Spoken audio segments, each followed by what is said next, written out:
Yeah, so the first beer we're going to try is a Chromatic Modulation. It's Okay. a dry hop saison. Like I said, we like to have a saison on the board. It's a really nice option for craft beer lovers, and we'll play around with it a little bit. This one's dry hop like an IPA with nice. Eldorado hops. Wicked. So, Cheers. Thanks a lot for having us. absolutely. Thanks for joining. A little spice, floral aroma from our yeast is Saison Maison yeast from Escarpment Labs. And then, the Eldorado hops just take over. Yeah, So, it is very fragrant. There's a lot of floral aromas there too. yeah, absolutely. And a bit of like tingly, not bitterness, but like that like almost prickly mouthfeel, you know? Mhm. It's funny because saisons can be like so many different variations. Yeah. I feel like it's for hard sure. to nail down what they are in just like one or two sentences, you know? Yeah, it's true. Besides sort of in the farmhouse style or, Yeah. having aromatic yeast, there's definitely so many different things you can do with them. A lot of the stuff in here was made by us.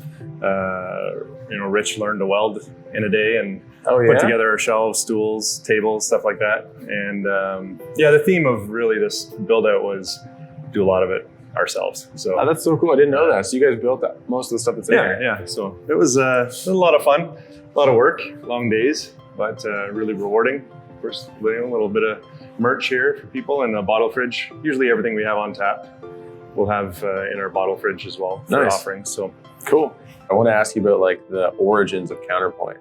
It started with yourself and Rich homebrewing, right? yeah, that's right. Yeah, my partner Rich taught me how to homebrew. So he had been homebrewing for a good 5-6 years before we met. And pretty much as soon as I found out that he brewed beer, I wanted in. Nice. And he spent some time. I shadowed him on a few homebrews, and next thing you know, I was brewing on my own. Yeah. And it remained a hobby, and we had no intention of starting a brewery. And then something happened, and we thought, hey, maybe we should just try it out or put it on paper and see what we can do, because it happens often enough where you're sitting around with your friends and you're like, you should start a brewery. You make beer, you should start a brewery, but it's got to be good beer, and so there's a lot more to starting a brewery than just starting a brewery. Yeah, that's fair. There's a lot more than just making beer too, right? Yeah, for sure. More than just making beer. It's pretty intimidating. Yeah. When you think about everything that's involved in licenses, permits, and running a business. Right. Was there a moment that you remember that switch happening from like taking your friends seriously to actually being like, oh man, this hobby could become something that we do professionally, and actually open the brewery? It was just the thought that, we could make beer that we felt was, we could sell. Yep. We enjoyed making beer, and craft beer. The wave was happening. The craft breweries were popping up. Yeah. And we thought, well, if we wanted to do it, we better do it now, Right. And ride the wave a bit and get in while it's exciting. This is the Kaffa Bee Ale. So this was made specifically for Isoji, which was our 8-course meal with beer pairings for Black History Month. We worked with Niam Revival Kitchen on this, and they prepared the food, and we collabed on some ideas and discussed some ideas and thoughts on what beers to make for the dinner, and this was one of them. So this is really it's a honey ale, and we used some local honey in this, quite a bit of it, and then dropped some Yirgacheffe coffee beans. Yeah, and that really shines through on the aroma. Yeah, absolutely. You really get a lot of that. Yeah, I think it's much more obvious in a lighter beer, than a stout or a porter when you have coffee in it, because you don't expect it, and B, there's not as much else going on that says roasty and toasty. Yeah, I've seen people make like white stouts, which is a similar idea, right? Where it's like very light grain and then features from like a stout. Yeah, absolutely. Yeah. So you guys do have like pretty unique beers. This one in particular, I was really excited to try this one, but I noticed that like you guys are always putting out new beers.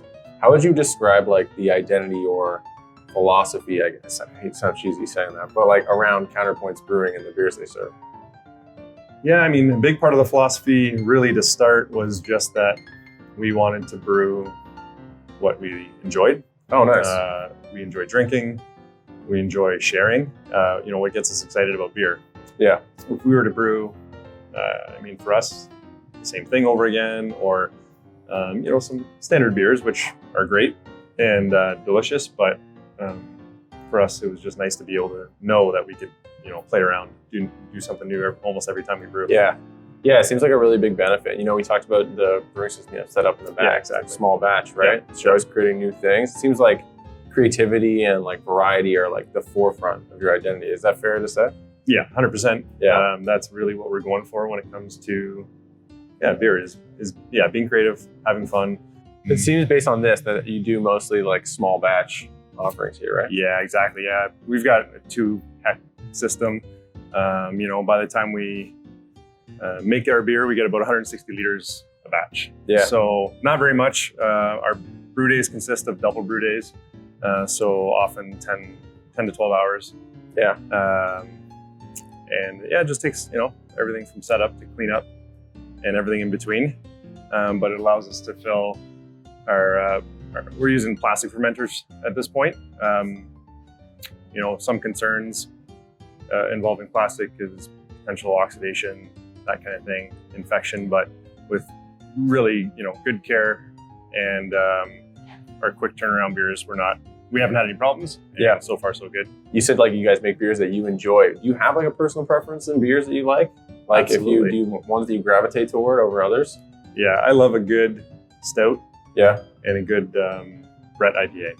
So nice. Unfortunately, those are the ones that take months and months to make. But in the meantime, even just fun, a good stout is one of my favorites. Yeah. Definitely. Our IPA is right now is born on a different cloud. This was a fun one for us because we worked with True Grist, which is our local homebrew organization. And we hosted one of their competitions called Blazing Paddles. So we had 2 days of judging in the back, and this was the best of show. So we got to judge and selected this one as best of show. And part of the prize for the entrant is to brew on our system and have it commercially made. So this was his recipe. We can't take any credit. So this is someone else's recipe. Yeah, exactly. That's really cool. Yeah. That's sweet that you guys like teamed up with him to do that. That seems like a really absolutely. cool Yeah, project. he came in and brewed with us. And, nice. So I think he may swing down this weekend to have a taste, and hopefully it meets his approval. That's awesome. It's his beer. How many different beers were in that competition? Oh gosh, usually like I think most competitions about 100 or 200 entries. Oh wow, depends. So this is high expectations. So, yeah, absolutely. Yeah, I mean, in my mind, it's a winner. It's one of our better IPAs, I think. Sweet. So, cheers. Thanks.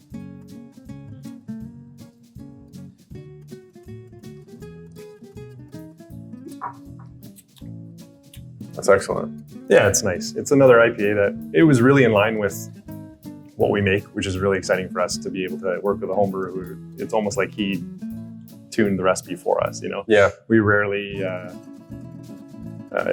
use, bittering hops in our IPAs. We like to keep it low bitterness, lots of, bursts of aroma and flavor from the hops, Yeah. And so, this was a Whirlpool edition and a lot of dry hopping. So, Yeah. You asked me earlier, like what beers I'm into. Yeah. This is right up my alley. This is it. In terms of your beer, though, the one thing I thought was really cool that I wanted to just give you the floor to talk about was the tiering system. When you guys opened, you did tiers for beers. Yeah, definitely, right off the bat. Yeah, so what is that, and why the choice to categorize your beer in that regard? So tiers for beers was something we came across on a road trip. We took a trip to Grand Rapids, Michigan. Oh, cool. Beer City, USA. And when we decided to do this, it was like, all right, we got excited.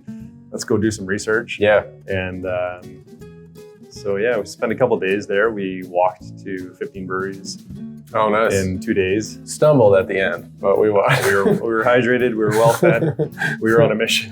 Lots of electrolytes.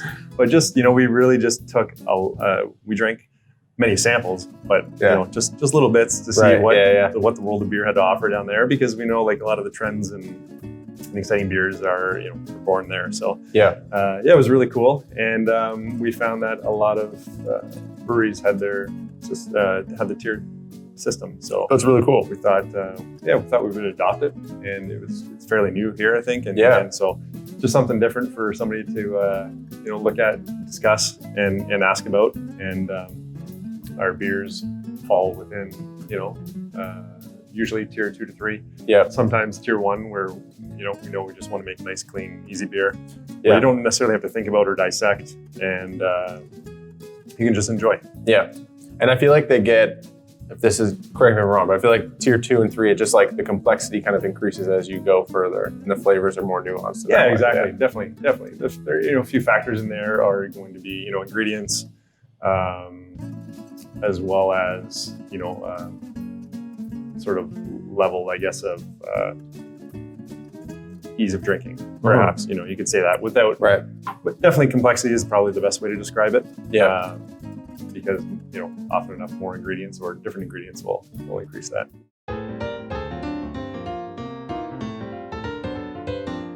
Or Rubee Roselle, which is a sorrel or hibiscus sour, and we added fresh ginger and some Jamaican allspice to it. Yeah, the allspice is interesting.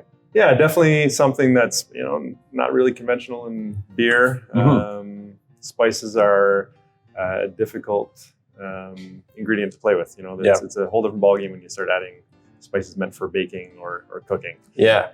So I feel you can go overboard real quick with those. Yeah. Yeah. If you're not careful. Exactly. So we'll spend some time, again, it's one of those things where we'll spend some time adding the tiniest amounts to beer samples and increasing or decreasing, right, to really hone in what we want out of the beer. Yeah. Before we just punch it in. And so it is just like a game of trial and error throughout the brewing process. Definitely. I mean, we know from practice certain ingredients go well and how much and that kind of thing. Even if it's from another recipe that we've done. Yeah. For instance, in coffee, we've done a few coffee beers, but we know we needed to tone it back. In this one, we've never used allspice before, so right. Of course, again, this was brewed for the dinner pairing, right, with a chef from Niam Revival Kitchen. So we got her thoughts on it as well, and the level of spice. Yeah, so we're quite happy with it. Cool. Cheers. That's such an interesting aroma on it. Yeah, what do you get out of it? Yeah, it's super neat. There's you get the ginger, but then also the hibiscus is there too. Yeah. And I feel like I've never had the allspice in a beer, so I can't tell. Maybe that's what that uniqueness is to it. It's very inviting. Allspice in beer is new to us as well, so it was, we were a little cautious about it. Yeah. But extremely happy with the result. It's kind of a neat, it's a very neat result. Mm-hmm. It seems very, the aroma seems very bright. We've done about 90 batches since we've opened. Yeah. A year ago. So in 1 year. Just kind of goes to show that we like to play around with beer, while keeping, the base is often, we want the base to be very solid. Right. Beer, and play around with some ingredients, hops, and that kind of thing afterwards. Cool. So, wicked. Yeah. So back to your 1 year anniversary. You guys just had that. Seems like a big moment, right? Yeah, absolutely. Does that type of thing give you a moment to reflect on how far you've come since homebrewing, or does it make you look forward and want to grow more and continue doing what you've been doing? Absolutely both. I mean, it's easy answer. There is both. It was a really big night, and a little emotional too, because you think about the day you opened, and before that, the day that you wanted to open, right. And it was really unique in a way that, we look at our beer lists that we've had over the year. You said 90 beers, right? Yeah, it's incredible. That's so crazy. How do you even brew 90 beers? So yeah. From that to the people that come in here, our customers are amazing, and I was looking back on the evening of our 1 year anniversary party, and I think we knew or had seen 90% of the people that were in here. That's so cool. Over last year, and it was really, really nice. Beer wise, like I said, a lot of beers have been in there. We've been very much experimental with new recipes, lots of new beers. I think in our, looking forward in our second year, we're going to look at revisiting some of those recipes. Nice. So that we can bring them back. There were a lot of winners in there that we felt will do well. People enjoyed them. We have lots of requests for, hey, make this one again and make that one again. So, and that's important too. So. Yeah. It's funny you mentioned the people because like looking at, Counterpoint before we were coming here, it's like you guys always have like events happening. It's like food pop-ups. You mentioned like live music. You did like the Run Club, right? I even feel like hot yoga was one of them too, right? Or yoga? Yeah, for sure. Yeah. We love working with, the people in our community. Our community allows us to be, successful business, and they motivate us to make great beer. Yeah. And feed them beer that they enjoy. So we're so lucky we're in a position that we can, give back, whether it's just be a spot where, our runners meet, run 5K and come back and have a little sip of beer. Yeah. Or, provide to charities or, just work with other businesses to try and help them out and vice versa, right? I mean, so much collaboration. We've worked with, the yoga studio. Yeah, that's such a cool collab. New donut shop. And nice. Just even just getting the word out for each other is, it's super helpful. All right, I'm excited for this one. The Black Forest Birthday Cake Stout. Yeah, exactly. Wonderful tonight. This was something we put together, specifically for our 1-year anniversary. So it was a very small 60 liter, 70 liter batch, and really nice stout base with some new malt that we did experiment with, of course, beforehand. Yeah. And we kind of pushed it a bit, and it turned out really well.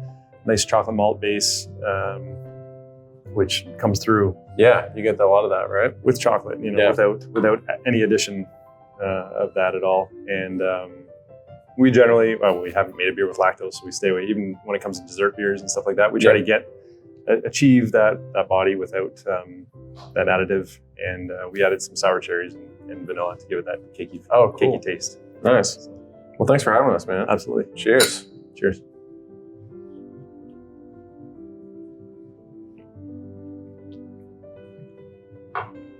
Definitely get the vanilla there.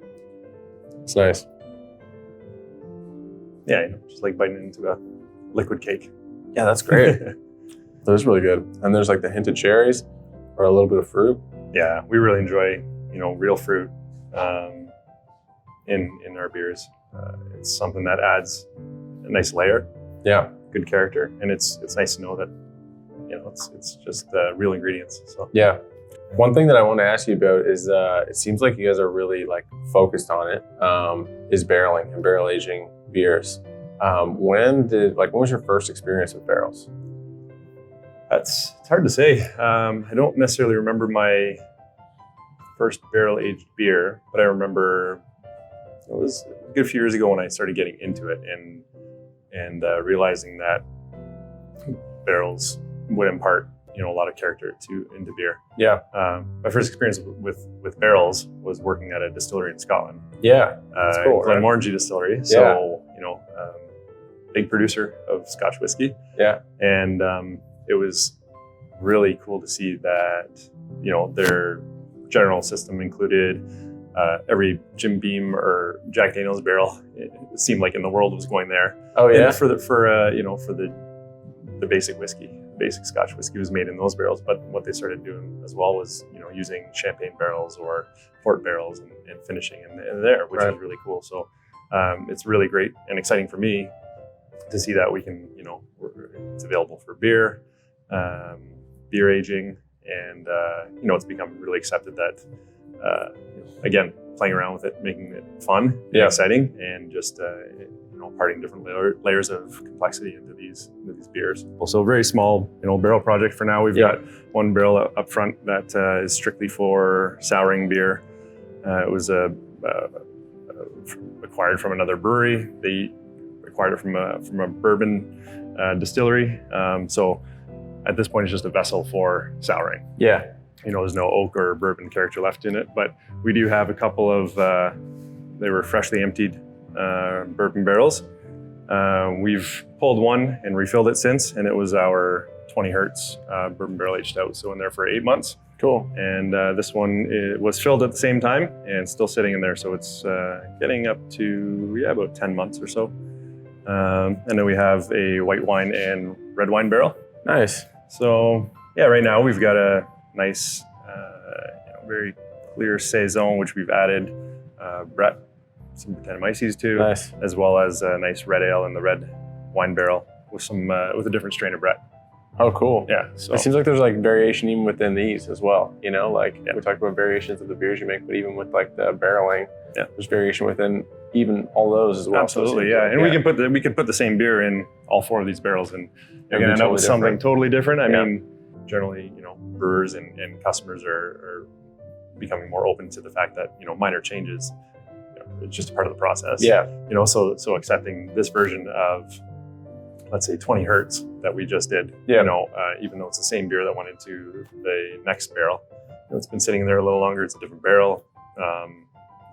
20 hertz might be a little bit different next time around. Yeah, definitely. Yeah. So how much do you think you guys are gonna look to like make that grow in the future? Yeah, I think it's we're probably gonna look at incremental growth through barrels pretty consistently, I think. Whether it's when our bank account allows us to purchase and timing, depending on what's available. Cool. And we'll look at really playing around with them. It's a great way to have a side project to our basic beers that we're punching out on a daily basis. So sweet. Yeah. That's it, man. Thanks so much. Cool. Thanks for having man. us. It was fun. And thanks for your interest in Counterpoint. So. Yeah, no, it's awesome. Yeah. I mean, you guys have a really cool vibe here, and I dig all the beers. Like, they're sweet. This is excellent as well. Good. And which one? The Kaffa bee? That was super unique.